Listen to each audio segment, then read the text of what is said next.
ഞാൻ വന്നിരുന്ന വഴിക്ക് ഫോണെടുത്ത് എറിയ നിലത്ത് കിടന്ന് ഉരുളി ഒന്നുമില്ലല്ലോ. ഗോഷ്ഠികൾ അവസാനിപ്പിക്കാൻ തോന്നാറുണ്ട്, ഗോഷ്ഠികൾ കാണിക്കാനും എനിക്ക് താല്പര്യമൊന്നുമില്ല. പക്ഷെ ചില സമയങ്ങളിൽ അതൊരു എൻ്റർടൈനിങ് അല്ലേ. പ്രണയം നിങ്ങൾ കാണുന്നത് ആ വ്യക്തി വരുമ്പോൾ മാത്രമാണെന്നല്ലേ ഉള്ളൂ, അല്ലാതെ വെറുതെ ഇരുന്ന് എനിക്ക് പ്രണയിക്കാൻ പറ്റില്ല. ഭയങ്കരമായിട്ട് ലഹരി ഉപയോഗിക്കുന്ന ഒരാളാണ് എന്നുള്ളത്. ആളുകൾ ഇറച്ചി കഴിച്ചിട്ടാണോ പച്ചക്കറി കഴിച്ചിട്ടാണോ വരുന്നത് നിങ്ങൾ അന്വേഷിക്കേണ്ട കാര്യമില്ലല്ലോ. വൈറലാവാൻ വേണ്ടി കാണിക്കുന്നതല്ല, ആ സമയങ്ങളിൽ ആ സിറ്റുവേഷൻസും അങ്ങനത്തെ കാണിക്കേണ്ടി വരുന്നത് കൊണ്ടും അത് അങ്ങനത്തെ ഒരു സിറ്റുവേഷൻ ആയതുകൊണ്ട് മാത്രമാണ് കാണിക്കുന്നത്. എല്ലാവരും ഒരേപോലെ കാണണം, പെരുമാറണം എന്നല്ല എല്ലാ മതങ്ങളും പഠിപ്പിക്കുന്നത്, എല്ലാ അവതാരങ്ങളും. എന്നിട്ടും നമുക്കതിന് കഴിയുന്നില്ലല്ലോ. മാധ്യമങ്ങൾക്ക് എവിടെ കയറിച്ചൊന്നും ചോദിക്കാനുള്ള അവകാശം എന്നുള്ളതുപോലെ ഒരു ആക്ടറിന് അവൻ്റെ വഴികൾ തിരഞ്ഞെടുക്കാനുള്ള സ്വാതന്ത്ര്യമെങ്കിലും കൊടുക്കണം. എല്ലാത്തിനും അഡ്വാൻറ്റേജും ഡിസ്അഡ്വാൻറ്റേജും ഉണ്ടല്ലോ. ഇപ്പോൾ സൂര്യൻ കത്തി അതിൻ്റെ വെളിച്ചം കൊണ്ട് നമുക്ക് എല്ലാം കിട്ടുന്നു, അതേപോലെ തന്നെ കരിഞ്ഞില്ലാതെയാവുന്നുമില്ലേ നമ്മൾ.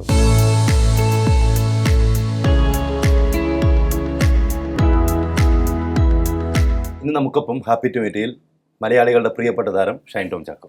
So happy to meet you. കുറേ കാലങ്ങൾക്ക് മുമ്പ് ഒരു മനുഷ്യൻ അയാൾ +2 കഴിഞ്ഞതിന് ശേഷം സംവിധായകനാകുന്നു കമൽ സാറിനൊപ്പം. പിന്നീട് അദ്ദേഹം മലയാളത്തിലെ തിരക്കുള്ള നടനാകുന്നു. സ്റ്റെപ്പ് വെച്ച് 100ാമത്തെ ചലച്ചിത്രം എത്തുന്നു. അഭിമാനകരമായ നേട്ടം. ആ 100ാമത്തെ ചലച്ചിത്രം ആശാൻ്റെ കൂടെ കമൽ സാറിൻ്റെ കൂടെ വീണ്ടും അഭിനയിക്കുന്നു.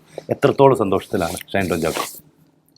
നമ്മൾക്ക് ആദ്യം സാറ് നമ്മളെ അസിസ്റ്റന്റ് ഡയറക്ടറാക്കുന്ന സമയത്ത് ഉണ്ടാകുന്ന സന്തോഷം തന്നെയാണ് ഇപ്പോഴും. സാറ് നമ്മൾ ഓരോ പടത്തിലേക്ക് വിളിക്കുമ്പോഴും, ഒരു പടം അസിസ്റ്റ് ചെയ്ത് കഴിഞ്ഞിട്ട് അടുത്ത പടത്തിലേക്ക് വിളിക്കുമ്പോഴും ഉണ്ടാവുന്ന അതേ സന്തോഷം തന്നെയാണ് നമ്മൾ അഭിനയിക്കാൻ വിളിക്കുമ്പോഴും. പിന്നെ അത് കഴിഞ്ഞിട്ട് അടുത്ത ചിത്രത്തിലേക്ക് വിളിക്കുമ്പോഴും, അത് ഏത് ക്യാരക്ടറാണെങ്കിലും, അത് ചെറിയ ക്യാരക്ടറാണെങ്കിലും വലിയ ക്യാരക്ടറാണെങ്കിലും ലീഡ് ക്യാരക്ടറാണെങ്കിലും ഇപ്പോഴും സന്തോഷം ഒരേപോലെ തന്നെയാണ്. അന്നും അഭിനയം തന്നെയായിരുന്നു മനസ്സിലുള്ള ഏറ്റവും ഒരു ഫസ്റ്റ് പ്രിഫറൻസ്, അല്ലെങ്കിൽ പ്ലാൻ എ അഭിനയം തന്നെയായിരുന്നു? പ്ലാൻ എ എന്നല്ല, പ്ലാൻ കൂടി ഒരു പ്ലാൻ ഉണ്ടായിരുന്നുള്ളൂ.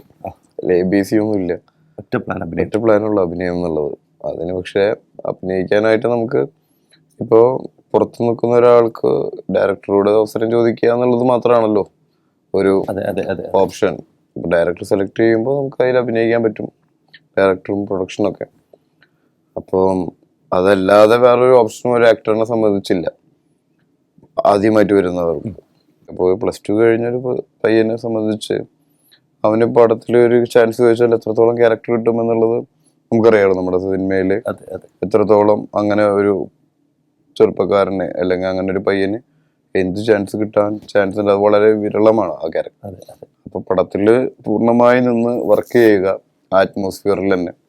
അപ്പോൾ അവസരങ്ങൾക്കനുസരിച്ച് അഭിനയിച്ച് മുന്നേറാമെന്ന് ഉള്ളൊരു ധാരണ കൊണ്ടാണ് അങ്ങനെ അസിസ്റ്റന്റ് ഡയറക്ടറായിട്ട് നിന്നത്. ഓക്കെ, സിനിമയിലേക്ക് കടന്നു വരാൻ ഫസ്റ്റ് സിനിമ ചെയ്യാൻ പലർക്കും പല കാര്യങ്ങൾ കൊണ്ട് ചിലപ്പോൾ എളുപ്പം മാറിയേക്കാം.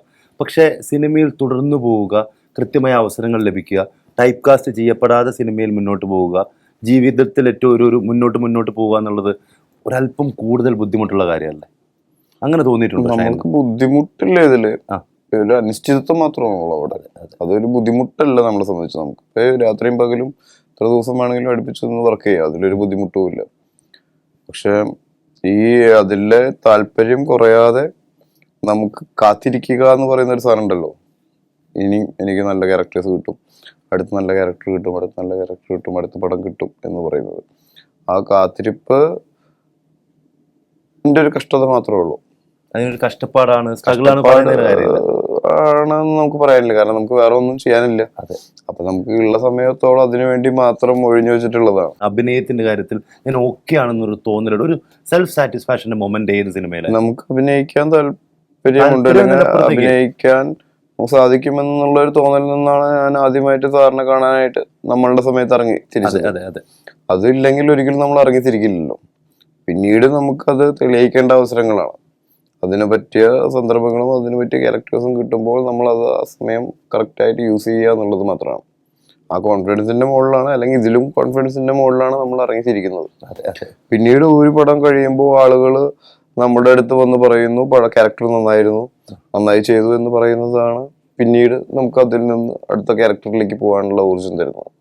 സിനിമകളിൽ നിലനിൽക്കുമ്പോൾ, സിനിമകൾ ഇതുവരെ ചെയ്ത എല്ലാ സിനിമകളിലും അഭിനയത്തിന്റെ ഒരു സീക്രട്ട് എന്തായിരിക്കും ഷൈൻ ടോം ചാക്കോയ്ക്ക് മനസ്സിൽ സൂക്ഷിക്കുന്ന, അഭിനയം ഏറ്റവും മികവുള്ളതാക്കാൻ സൂക്ഷിക്കുന്ന ഒരു പവർഫുൾ സീക്രട്ട് എന്തായിരിക്കും? പവർഫുൾ സീക്രട്ട് എന്ന് പറഞ്ഞാൽ നമ്മളുടെ നമ്മുടെ മുന്നേ കണ്ടിട്ടുള്ള താരങ്ങൾ, അതെ, സിനിമകൾ, അതിലവരുടെ പെർഫോമൻസുകൾ, പിന്നീട് അത് നേരിട്ട് കണ്ട് എക്സ്പീരിയൻസ് ചെയ്തിട്ടുള്ള നമ്മുടെ അല്ലെങ്കിൽ നമ്മുടെ ആ എക്സ്പീരിയൻസ് നേരിട്ട് ഒരു ആക്ടർ എങ്ങനെയാണ് ഒരു ക്യാരക്ടറിനെ ഉണ്ടാക്കിയെടുക്കുന്നത്. ഇപ്പോൾ ഞാൻ കമൽ സാറിന്റെ കൂടെ വർക്ക് ചെയ്യുന്ന സമയത്ത് നേരിട്ട് കണ്ടതാണ് എങ്ങനെയാണ് ഒരാൾ ഒരു ക്യാരക്ടർ ചെയ്യുന്നത്, എങ്ങനെയാണ് ഒരാളെ കൊണ്ട് ഡയറക്ടർ ക്യാരക്ടർ ചെയ്യിപ്പിക്കുന്നത്, എന്താണ് ആ ആക്ടർ ചെയ്യേണ്ടത് എന്നുള്ളതൊക്കെ നമ്മൾ നേരിട്ട് അനുഭവിച്ചു അറിഞ്ഞത് കൊണ്ട് ആ മെത്തേഡുകളൊക്കെ തന്നെയാണ് നമ്മൾ അപ്ലൈ ചെയ്യുന്നത്. ഓക്കെ. ഇതിനു മുൻപ് ഒരു ഇന്റർവ്യൂവിൽ ഷെൻ പറയുന്നൊരു കാര്യമുണ്ട്, ഷെൻ ഭയങ്കരമായി മോഹൻലാൽ ഫാൻ ആയിരുന്നു എന്ന് പറയുന്നുണ്ട്. അതിനിടയിൽ കൂട്ടിച്ചേർത്ത് പറയുന്നുണ്ട്, അദ്ദേഹത്തിന്റെ അഭിനയ വിസ്മയങ്ങൾ നമ്മൾ മുൻപ് കണ്ടിട്ടുള്ളതാണല്ലോ, പക്ഷെ ഇപ്പോൾ കുറെ കൂടി താരമായി മാറിയ പഴയ പോലെ അഭിനയിക്കാത്തൊരു മോഹൻലാൽ എന്നൊക്കെ ഒരു പരാമർശം നടത്തുന്നുണ്ട്.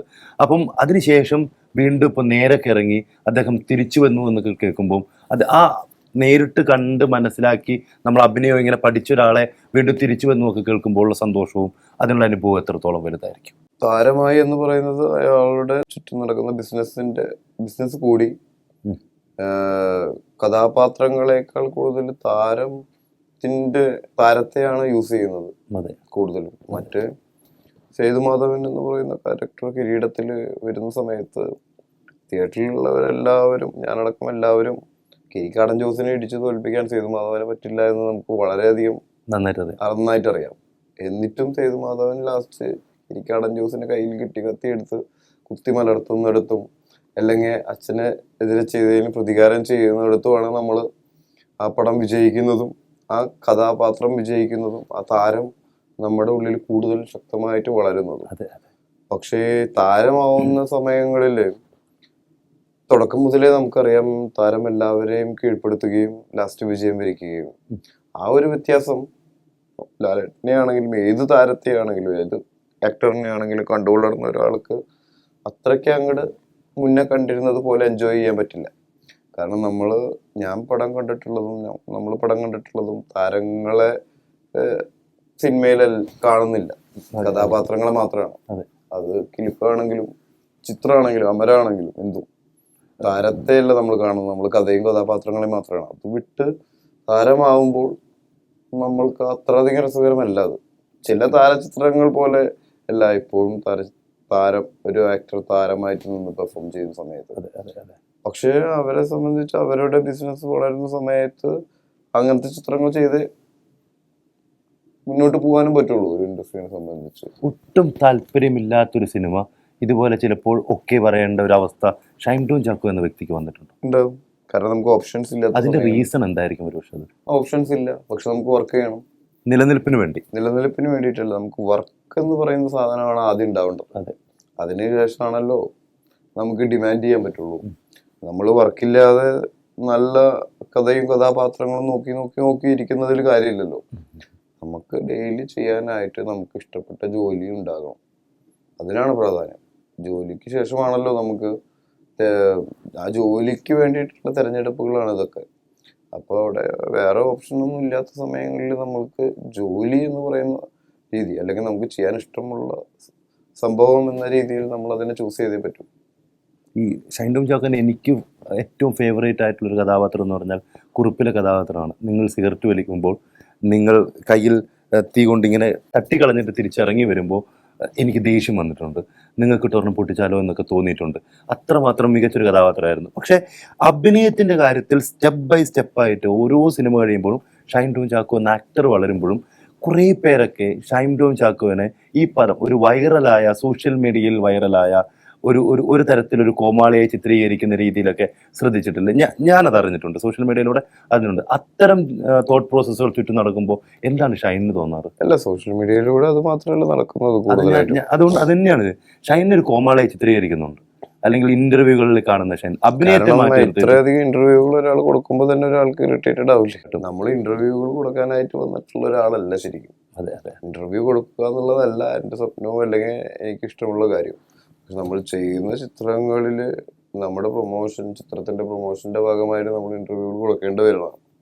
അപ്പോൾ എത്ര കാലങ്ങളാണ് നമ്മൾ ഈ വളരെ അച്ചടക്കത്തോട് കൂടിയിട്ടുള്ള ഇന്റർവ്യൂകൾ കൊടുക്കുക?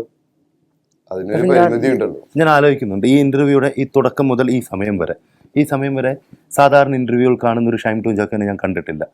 സാധാരണ ഇന്റർവ്യൂകളിൽ കാണുന്ന ചിലപ്പോൾ ഫോൺ എടുത്തെറിയുന്ന ഷൈൻ ടോം ചാക്കോ. ചിലപ്പോഴില്ല, ഒരിക്കലും മാത്രമല്ല. ഓക്കെ അസ്വസ്ഥനായിരിക്കും സിറ്റുവേഷൻ വരുന്നത് കൊണ്ട് മാത്രമാണ് ഓക്കെ. ചെയ്യുന്നത്. അല്ലെങ്കിൽ പലപ്പോഴും അല്ലാതെ ഞാൻ വന്നിരുന്ന വഴിക്ക് ഫോൺ എടുത്ത് എറിയ നിലത്ത് കിടന്ന് ഉരുളി ഒന്നും ഇല്ലല്ലോ. ഇല്ല. പക്ഷെ അത് ആ രീതിയിലുള്ള ഇന്റർവ്യൂകളും ആ രീതിയിലുള്ള ചോദ്യങ്ങളും ആ രീതിയിലുള്ള സന്ദർഭങ്ങളും വരുമ്പോൾ മാത്രമാണ്.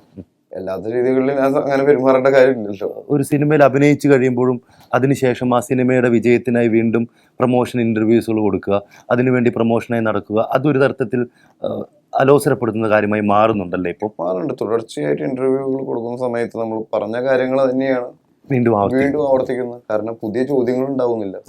പുതിയ ചോദ്യങ്ങൾ ഉണ്ടാവുന്നിടത്താണല്ലോ നമ്മൾക്കാണെങ്കിലും പുതിയതായിട്ട് എന്തെങ്കിലും പറയാനുണ്ടാവുള്ളൂ. അപ്പൊ നമ്മൾ അതിനെ എന്റർടൈനും ആക്കും കൂടി വേണമല്ലോ. അത് വേണം. ഇത് ആളുകൾ കാണണ്ടേ.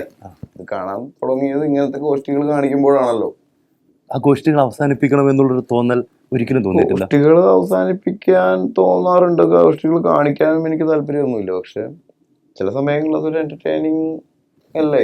ഇന്റർവ്യൂ അല്ലല്ലോ, ഒരു കോൺവെർസേഷൻ അല്ലേ. നമ്മൾ കൂട്ടുകാരായിട്ട് ഇരുന്ന് സംസാരിക്കുന്ന അല്ലെങ്കിൽ അങ്ങനത്തെ സിറ്റുവേഷനിൽ നമ്മൾ എന്തൊക്കെ കാണിക്കും ഇല്ലേ? അപ്പൊ അങ്ങനത്തെ സിറ്റുവേഷൻ തന്നെ അതും.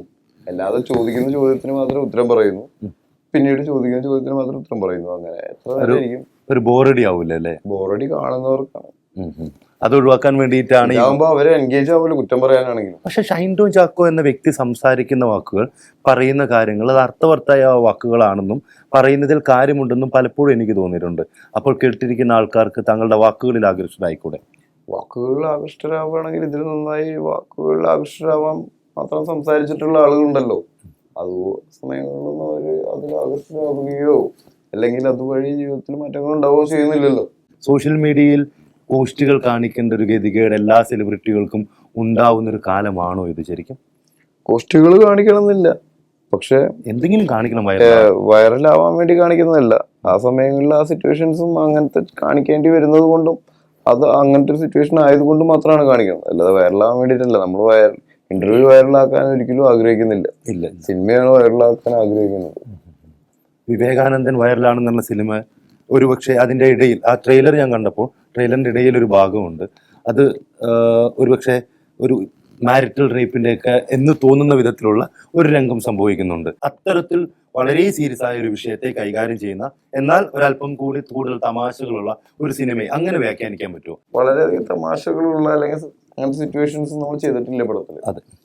അത് കാണുമ്പോൾ ചിലപ്പോൾ ആളുകൾക്ക് ചിരി വരുമായിരിക്കാം, അല്ലെങ്കിൽ ചിരിക്കുകയായിരിക്കാം. പിന്നെ അതിനും ഗൗരവമായിട്ടുള്ള ഒരു വിഷയം നമ്മൾ സംസാരിക്കാത്തതും നമ്മുടെ ഇടയിലൊക്കെ ഉള്ളതുമായിട്ടുള്ള വിഷയങ്ങളുണ്ട്. അതിനെ നമ്മൾ അതിൽ ഒരു കഥാപാത്രമായിട്ടും കഥാസന്ദർഭങ്ങളൊക്കെ ആയിട്ട് അവതരിപ്പിച്ചിട്ടുണ്ട്. കമൽ സാറിന്റെ ആ സ്ക്രിപ്റ്റിലും ഉണ്ട്, ആ കഥാപാത്രത്തിലും ഉണ്ട്. അത് പടം കണ്ടു കഴിഞ്ഞിട്ട് നിങ്ങൾക്ക് തീരുമാനിക്കേണ്ടതാണ്. ജീവിതത്തിൽ ഒരു വലിയ മാറ്റം കൂടി സംഭവിച്ചിട്ടുണ്ട് ഷൈൻ ടോം ചാക്കോയ്ക്ക്. ഈ അടുത്ത് തന്നെ ജീവിതത്തിലേക്ക് ഒരു കൂട്ടുകൂടി വരുന്നു, ഒരാൾ വരുന്നു. ആ ഒരു വരവ്, ഒരു വ്യക്തിയുടെ കടന്നു വരവ് ഷൈൻ എന്ന വ്യക്തിയിലും ഷൈൻ എന്ന ആക്ടറിന്റെ പ്രൊഫഷനിലും മാറ്റങ്ങൾ വരുത്താൻ സഹായിച്ചിട്ടുണ്ട്. നമ്മുടെ കൂടെ ഒരാൾ കൂടി എപ്പോഴും നടക്കുന്ന സമയത്ത് നമ്മളില് അയാൾ നോക്കുമല്ലോ. ഇപ്പൊ എങ്ങനെ ചെയ്യരുത്, അങ്ങനെ ചെയ്യണം, അങ്ങനെ ഇങ്ങനെ നടക്കണം, അല്ലെങ്കിൽ ഇങ്ങനെ പറയണം എന്നുള്ള ഒരുപാട് ഇൻസ്ട്രക്ഷൻസ് നമ്മുടെ കൂടെ നടക്കുമ്പോൾ എപ്പോഴാണെങ്കിലും അയാൾക്കും തോന്നാം, അയാളും നമ്മളെ നിർദ്ദേശിക്കും. അപ്പൊ അങ്ങനെ വ്യത്യാസങ്ങളൊക്കെ ഉണ്ടാവും ഒരാൾക്ക്. പക്ഷെ ഇത്രയും നമ്മൾ ഒറ്റയ്ക്ക് നടക്കുന്ന ഒറ്റയ്ക്ക് ഒരാൾ ഭൂമിയിൽ നടക്കുന്നത് പോലെ അല്ലല്ലോ രണ്ടാളായിട്ട് നടക്കുമ്പോൾ. ആള് വ്യത്യാസം വരുമല്ലോ. ഇപ്പൊ ആരും ഇല്ലാത്ത സമയത്ത് നമ്മൾ മുറിയിൽ പെരുമാറുന്ന പോലെ അല്ലല്ലോ രണ്ടുപേരുള്ളപ്പോ, 3 പേരുള്ളപ്പോ, 4 പേരുള്ളപ്പോ, അല്ലെങ്കിൽ ആളുകൾ കാണുന്ന സമയങ്ങളിലൊക്കെ വ്യത്യാസമല്ലേ. അങ്ങനത്തെ വ്യത്യാസങ്ങളുണ്ടാവും. പുതുതായി ലൈഫിലേക്ക് വന്ന ആ കൂട്ടിന്റെ ആ സ്നേഹം, പ്രണയം, അതും മാറ്റങ്ങൾ വരുത്തിയിട്ടില്ലേ താങ്കളുടെ ജീവിതത്തിൽ? ആ വ്യക്തി വരുന്നതിന് മുന്നേ ഉണ്ടല്ലോ. പിന്നെ പ്രണയം നിങ്ങൾ കാണുന്നത് ആ വ്യക്തി വരുമ്പോൾ മാത്രമാണെന്നല്ലേ ഉള്ളൂ. അല്ലാതെ വെറുതെ ഇരുന്ന് എനിക്ക് പ്രണയിക്കാൻ പറ്റില്ല, ഒരിക്കലും കഴിയില്ല. അപ്പൊ how do you define love എന്ന് ചോദിച്ചാൽ ഉത്തരം തരും? ലവ് എന്ന് പറയുന്നതും ഇതും തമ്മിൽ വ്യത്യാസമുണ്ട്. സ്നേഹം എന്താണെന്ന് വെച്ച് കഴിഞ്ഞാൽ സ്നേഹം ദൈവമാകുന്നു, അതെല്ലാവരിലും ഒരേപോലെയല്ലേ ഉണ്ടാവുള്ളൂ അളവ്. ഇത് പ്രണയവും അല്ലെങ്കിൽ നമ്മള് ഭാര്യ അല്ലെങ്കിൽ അങ്ങനത്തെ റിലേഷൻഷിപ്പില് നമ്മുടെ മാത്രമാക്കാനുള്ളതും നമ്മുടേത് മാത്രമാണെന്നുള്ളൊരു തോന്നലിൽ നിന്നാണല്ലോ ഉണ്ടാവുന്നത്. അതൊരു തരം സ്വന്തമാക്കലാണ്. അങ്ങോട്ടും ഇങ്ങോട്ടും നമ്മൾ വേറൊരു വ്യക്തിയെയും കൂടി സ്വന്തമാക്കി നമ്മുടെ ജീവിതത്തിൽ കൊണ്ടു നടക്കുന്നു. അങ്ങനെയാണ് നമ്മൾ അതിനെ എക്സ്പീരിയൻസ് ചെയ്തിട്ടുള്ളത്. പ്രണയത്തിനും സ്നേഹത്തിനും അത് ഏറ്റവും മഹത്തരമായി ആസ്വദിക്കാൻ സമയം എടുക്കണം, സമയം എടുക്കണം, അത് പെട്ടെന്ന് ഉണ്ടാവുന്ന. അതിൽ ഏറ്റവും വലിയ ടിപ്പ് എന്തായിരിക്കും? പ്രണയത്തിന് രണ്ടുപേർ പ്രണയിക്കുന്നു, അവർ ഏറ്റവും സുന്ദരമായ ഒരു പ്രണയ ജീവിതം മുന്നോട്ട് കൊണ്ടുപോകുന്നു, ഏറ്റവും വലിയ ടിപ്പ് എന്താ അതിനകത്ത്? കമ്മ്യൂണിക്കേഷൻ ആണോ? എന്തായിരിക്കും? കമ്മ്യൂണിക്കേഷൻ ഉണ്ടായിരിക്കണം അവർ തമ്മിൽ എപ്പോഴും എല്ലാ കാര്യങ്ങളിലും. ആ കമ്മ്യൂണിക്കേഷൻ ഒരാൾക്കും മറ്റൊരാളിൽ നിന്ന് കിട്ടാത്ത സമയങ്ങളിലൊക്കെ അതിലല്ലോ സ്വരങ്ങൾ അല്ലെങ്കിൽ ഡിസ്റ്റർബൻസ് ഉണ്ടായിക്കൊണ്ടിരിക്കും. ഇപ്പോൾ അതെന്ത് ഞാൻ അറിഞ്ഞില്ല, എന്നോട് പറഞ്ഞില്ല എന്നുള്ള തോന്നലുകൾ, അത് തുറന്നു പറയാതിരിക്കുമ്പോഴുണ്ടാവുന്ന വീർപ്പുമുട്ടലുകൾ, അതങ്ങനെ വീർപ്പുമുട്ടലായി പൊട്ടിത്തെറികൾ, അതൊക്കെ സംഭവിക്കാം. അപ്പോൾ എപ്പോഴും കമ്മ്യൂണിക്കേറ്റ് ചെയ്തുകൊണ്ടിരിക്കുക എന്ന് പറയുന്നതാണ് അതിലെ ഏറ്റവും നല്ല ഒരു ടിപ്പ്. 100 സിനിമകൾ നൽകിയ ഒരു അനുഭവ സമ്പത്ത്, വർഷങ്ങളോളം അസിസ്റ്റന്റ് ഡയറക്ടറായി നിൽക്കുമ്പോൾ കിട്ടിയ ഒരു അനുഭവ സമ്പത്ത്, ഈ ഇൻഡസ്ട്രിയിലെ ഒരുപാട് താരങ്ങളുമായിട്ടുള്ള അടുത്ത ബന്ധം, ഇതൊക്കെ കൊണ്ട് സംവിധായകന്റെ കുപ്പായം അണിയാനുള്ള ആഗ്രഹം കൂടുകയോ അല്ലെങ്കിൽ ആഗ്രഹം വീണ്ടും വരികയോ ചെയ്തിട്ടുണ്ടോ? അതൊരിക്കലും എനിക്ക് ഉണ്ടായിട്ടില്ല. അതുകൊണ്ട് ആലോചിച്ച് നമുക്കൊരു പണി ടെക്നിക്കലി അറിയാവുന്നത് കൊണ്ട് ഒരിക്കലും നമ്മളത് ചെയ്യാൻ നമുക്ക് തോന്നില്ല. നമുക്കതിനോട് ഇഷ്ടമുണ്ടെങ്കിൽ മാത്രമേ തോന്നുള്ളൂ. അങ്ങനെ ജെന്യുവിനായിട്ടുള്ള ഇഷ്ടം എനിക്ക് ഒരിക്കലും സംവിധാനത്തിലേക്ക് വന്നിട്ടില്ല. കാരണം ഞാൻ കണ്ടിട്ടുള്ള ആദ്യത്തെ ചിത്രം, ഓർമ്മകൾ ആദ്യ ചിത്രം മുതൽ ഉണ്ണികളെ ഒരു കഥ പറയാൻ ആ സമയത്തെ പടങ്ങളായിരിക്കും, അതായത് 86 ആ സമയങ്ങളിലുള്ള പടങ്ങൾ. അപ്പൊ ആ ചിത്രം മുതൽ ഇന്നത്തെ ചിത്രം കാണുമ്പോഴും നമ്മൾ താരങ്ങളെ മാത്രമേ ചിത്രങ്ങൾ കാണുന്നുള്ളൂ, കഥാപാത്രങ്ങളെ മാത്രമേ കാണുന്നുള്ളൂ. അവിടെ സംവിധായകനെയും കാണുന്നില്ല, തിരക്കഥാകൃത്തിനും ക്യാമറമാനെയും ആരെയും കാണുന്നില്ല. അപ്പോ കാണുന്നത് എന്തോ അതാവാൻ അല്ലെങ്കിൽ അതേപോലെ ആവാനാണ് ആഗ്രഹം ഉണ്ടായിട്ടുള്ളത്. ഈ ലാലേട്ടനെ കണ്ടിട്ടാണ് അപ്പം അഭിനേതാവാണെന്ന് ആകാൻ? ലാലേട്ടൻ ചെയ്യുന്നത് പോലെയൊക്കെ ചെയ്യണം എന്നുള്ള ആഗ്രഹങ്ങളാണ് ആദ്യം ഉണ്ടായി തുടങ്ങിയത്.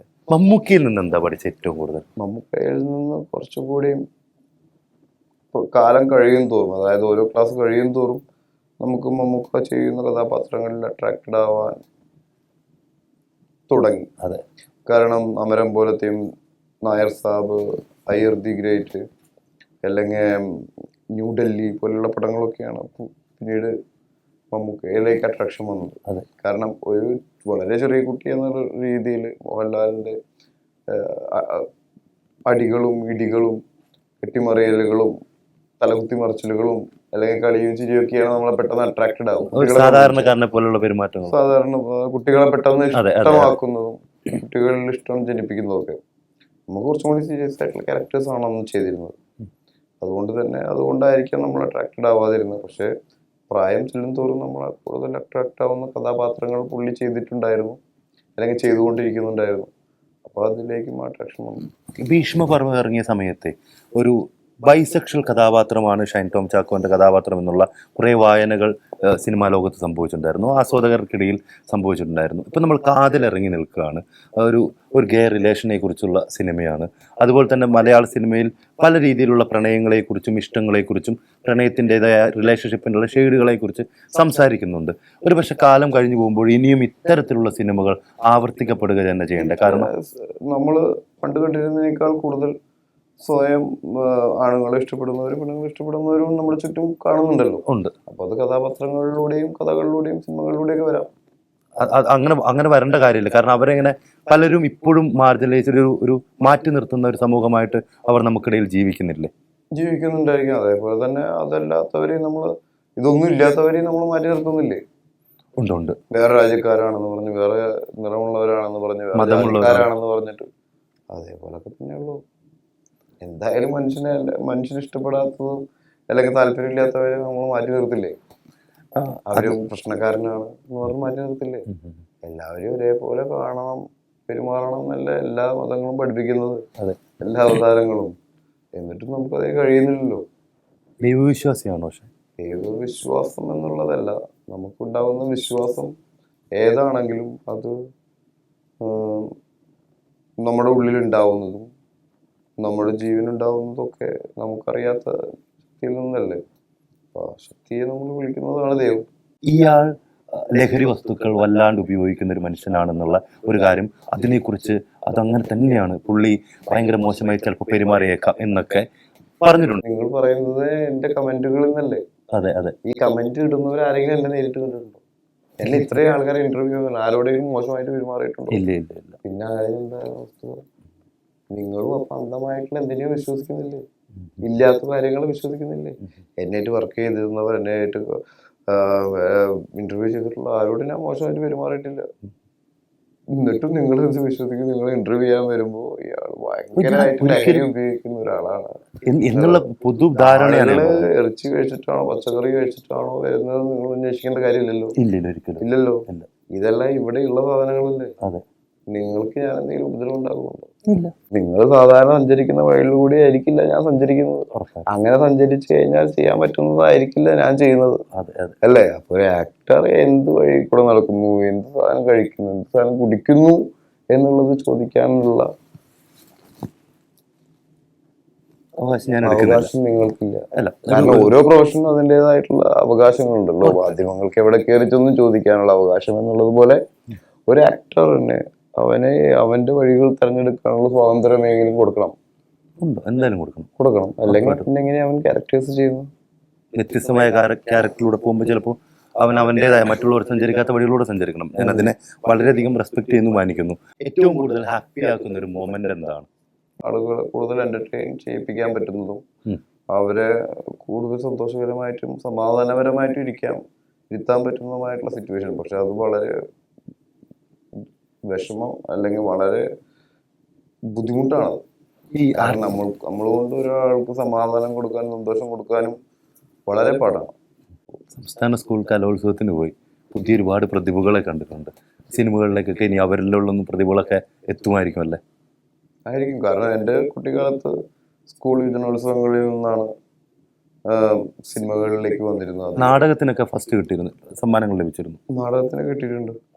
പക്ഷെ സംസ്ഥാന തലത്തിൽ മത്സരിച്ചിട്ടില്ല. മോണാക്ട് മാത്രം. അന്ന് അതായിരുന്നു പ്ലാറ്റ്ഫോം സിനിമയിലേക്ക് വരാം, നാടകം അല്ലെങ്കിൽ സ്കൂൾ യുവജനോത്സവം.